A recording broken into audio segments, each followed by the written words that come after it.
real quick. So for those of y'all just joining in, she asked the question, how does she respond to her ex who's just checking on her without seeming so bitter or letting him know basically that he got under her skin? Like, she don't want to come off like, right? She don't want to come off like she's not over the relationship or like she want him back or like she's still hurt. But whenever the ex checks in on you, oh, how's everything going? Or Happy New Year, Merry Christmas. You know, how should you respond? So I'm going to tell y'all same way I'm telling her. By the way, I'm talking to my Self-Crown VIP community right now. When a guy texts you stuff, first off, understand the game done changed. There's always been manipulators. But nowadays, a dude would text you something, especially if he's peeped that you are a deep thinker, a critical thinker. Like, a lot of y'all think that you're just an overthinker. Oh, I overthink stuff. No. You don't overthink anything, because a lot of times whenever you was overthinking, you ended up being right at the end, right? Yep, that's right. Y'all, right? Put I down in the chat. If you ever thought you was overthinking in the moment and it turned out that you was dead right. Okay, so when a guy peeps that you are a deep thinker and you consider yourself an overthinker at times, you done said that kind of thing, he'll put something in a text message just for you to overthink on. And the whole time, your intuition is trying to tell you something ain't right here. And this can be an ex too, in a relationship, out of the relationship. But let me just tell you something. That's one of the manipulative text messages a guy will send you to kind of ease his way back into your life. I call those door wedgers. There's really 5 types of manipulative text messages you gotta be careful about these days that a guy will use. One of them is any type of door wedger. You ever watched a movie and you know the bad guy was about to get closed out to shut the door and they just put that little foot right there or something like that just to keep that door open? And sometimes not to keep the door open, but to see if there's any wiggle room to kind of open it. So a door wedger might be, hey, you good? Hey, just checking on you. Congrats on everything. I see you still glowing up. You know, that doesn't surprise me. I love to see you win. I'm always rooting for you. Happy birthday to Lil Man. Tell mom I said hello. You know, I miss her cooking around Thanksgiving. I thought we was gonna have turkey and stuff. Any little seemingly inconspicuous, incidental little conversation starter that doesn't outright say, hey, I want to come back into your life, that's a door wedger. And it's manipulative. Why is it manipulative? Because it's disingenuous. Manipulation is basically a person's attempt at gaining control in some underhanded way. So whenever they're trying to control your emotions, again, warm things up, get an idea, a feel for where you're at, or maybe even make you a little bit smitten, a little thought of, especially around the holidays when most people are starting to kind of feel a little lonely anyway. That little door wedger is a manipulative type of text message. Now, of course, if that's where it's coming from, use discernment. You know, if you got somebody, y'all didn't fall out on bad terms, y'all been cool or something like that, it wasn't no kind of beef, and then they're sending that, it may not be a door wedger. Y'all may just have that, y'all may have continued on some level of friendship. But if this dude tried to ruin you, damage you, hurt you, broke you, disrespect you, humiliate you, embarrass you, and then he come back with some type of door wedger type of text message, just seeing if you good. He ain't give a damn, excuse my language, he ain't care if you was good whenever you gave him your heart. He made sure you was bad. Ain't no way he care about you being good all of a sudden. That's a door wedger, okay? Slam that door in his face. Another type of manipulative text I want you to be mindful of, and this is another X move, is the expired kept promise text message. That's whenever, whatever it is, he didn't do it in the relationship when he had the chance, right? He may have said he was gonna buy you something. He may have said he was gonna give you flowers. He may, it don't matter, whatever it is. And he keeps that promise after the fact. He'll use that, and it's kind of a door wedger as well. But in this case, it's not just like a little small talk type of message or whatever. It's like, hey, I know we ain't on nothing. I'm not trying to get back in, but I told you I was gonna get you these, so they on the way to the house. I Amazoned it, or, I finally got my money right, so I got, something to put himself back on the radar. Again, consider the context.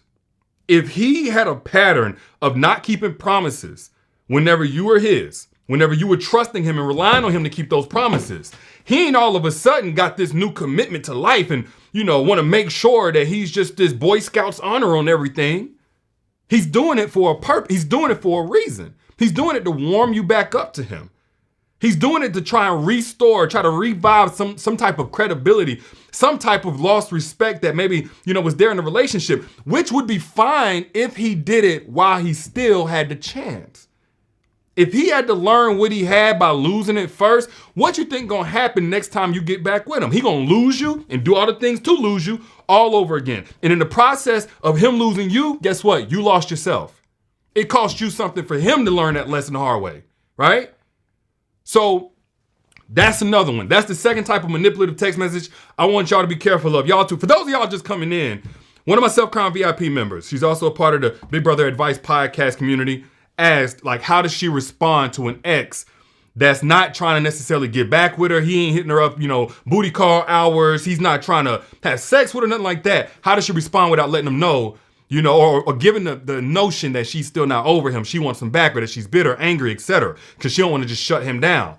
Y'all got to stop considering these dudes' feelings. They didn't care nothing about yours whenever they did you bad. Anyway, moving on. Third type of manipulative text message you got to be mindful of is whenever, and this is more so in a relationship dating situation that's currently going on, is whenever a dude replies to one part of the text message that he don't like. And sometimes it's not even the part of the text message he don't like. Sometimes a guy would not like the entire message or another part, but he'll pick one line to reply to as if he don't understand or he's pissed off about it, just to get you to defend yourself. And what a guy will do sometimes is like kind of a rope-a-dope. Again, this is all manipulative. If he can draw your energy to explaining to him and making it clear to him what he doesn't seemingly understand about your clearly well-articulated text message about how you feel, then that's going to draw you into fighting this battle that's going to wear you out until you just give in. Just for the sake of not even having to argue and explain and all that kind of stuff. Manipulation, be careful about that. And this, again, comes in the text message. It'll come in conversation as well, but it'll come in the form of a text message where you done put all of this stuff, you done had all of this time to think about it, you done sat on it, you done concised it down, you done made sure that it's very clear what it is you're expecting. He'll take one thing. Matter of fact, he won't even take that one line. He'll take that line, then recreate it as something completely different from what you said. Put I down in the chat if you ever had that. Y'all too. Put I down in the chat if you've ever had a dude take all the stuff that you said in the message, either twist the meaning of the entire thing or take one line out of it and make it something completely different. And then like, oh, so this what you saying? And you know good and well, he know good and well that ain't what you were saying. It's manipulation, for sure.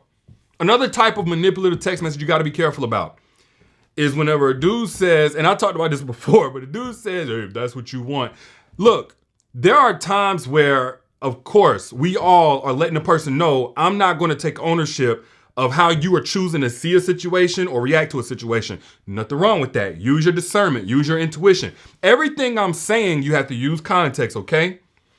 But if a guy pushes you into a corner, if a guy leaves you no other choice, if a guy, like, say for instance, he act like he don't know what you're talking about, he neglects you over and over again. This is the 10th time you done told him that you need him to prioritize time with you, that you need him to respect the relationship better than what he's been respecting it, that he needs to acknowledge and adhere to certain boundaries. And then when you finally have enough, when you finally stand on business, when you finally enforce that boundary, he makes it like this is on you. If that's what you want. No, that's a natural, it's not that that's what you want. It's about what you will not tolerate. And that you're standing on that. And don't let this bring you into a battle that really ain't yours to fight. Which really leads me to the last one. I'm going to get to it so I can get back to the rest of the live. But the half accusatory text message, be careful about that. Now what that looks like is a guy saying something like, oh, there you go again. Here you go again. Just so you can say something like, what do you mean?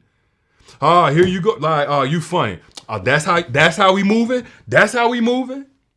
Be careful about that. Another way a guy will manipulate you, it always starts with, because you can't be manipulated if you can't be accessed. He can't manipulate you if your ears are closed. He can't manipulate you if he doesn't have your attention. And what a lot of y'all will do, because you know you move with integrity, you know you move with respect, you know that you deserve honor. Like that's the energy that you walk in.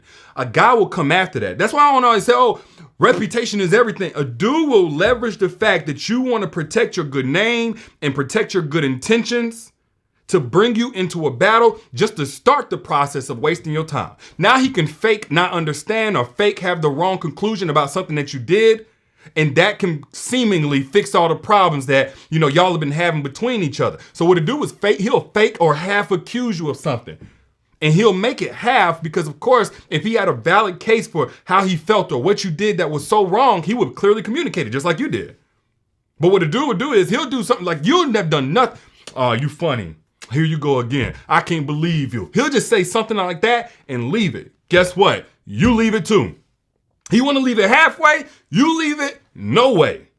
Straight up. If he's trying to bring you and bait you in something, let him go bait a fish. Let him go fishing or something like that. You ain't no doggone fish. And so be very mindful about the manipulation, the manipulative context, the manipulative heart posture behind some of these things. Because ultimately what it comes down to, a lot of guys will basically try to check your temperature. Y'all may remember when I talked about that before. I don't know if y'all do. Put I down in the chat if you ever remember me talking about a man checking your temperature. So what that means is, it's just like the stove, if it's hot or not. You're going to check, you're going to touch it a little bit to see if it's hot, something like that. A lot of guys will check your temperature. In the process, they're antagonizing you. In the process, they're trying to gauge whether or not they can really continue to play with you or if they need to play it respectful for a little while longer. Ultimately, they're trying to warrant some of your energy they can do something with to get back into your life if you kick them out, or to stay more rooted in your life so they can overstay their welcome and hurt you even more, play with you even more, teach you and make you acclimate to their level of disrespect so that you adopt that and have that same level of disrespect for yourself. Thirst check, like they're thirst checking you basically. They're checking your temperature. How much will she take? How much will she settle for? How little will she settle for rather? So be very mindful if your intention or if your intuition, the context of how this man has shown up over time says that he will do anything, try anything, and say anything just to get his spot back into your life, to waste the best years of your life, then you need to see it through that lens whenever he's texting you all this manipulative stuff and say, you know what? The tree, the fruit don't fall far from the tree. This the same manipulative tree, whatever this little text message, whatever this little thing that just showed up at my house, this little Uber Eats order, this little whatever, my mama, he done talked to my mom, it's all manipulation. Throw that out and him out too. 1 second, y'all. I'm just your internet big brother, trying to look out like I always do. If you got something from this, hit the share button. If you want more of this, if you want to join in on this conversation right now, if you want to join in on this conversation every single week, right now, you can get 30 days free access to the Big Brother Advice podcast. At the link down in the comments, also in the caption whenever you back out. We're only doing it this month. As a matter of fact, I think we're closing it off at like 150 people. So hurry up. If you want more, if you want to join in on this and get your question answered, click the link that you see down in the comments.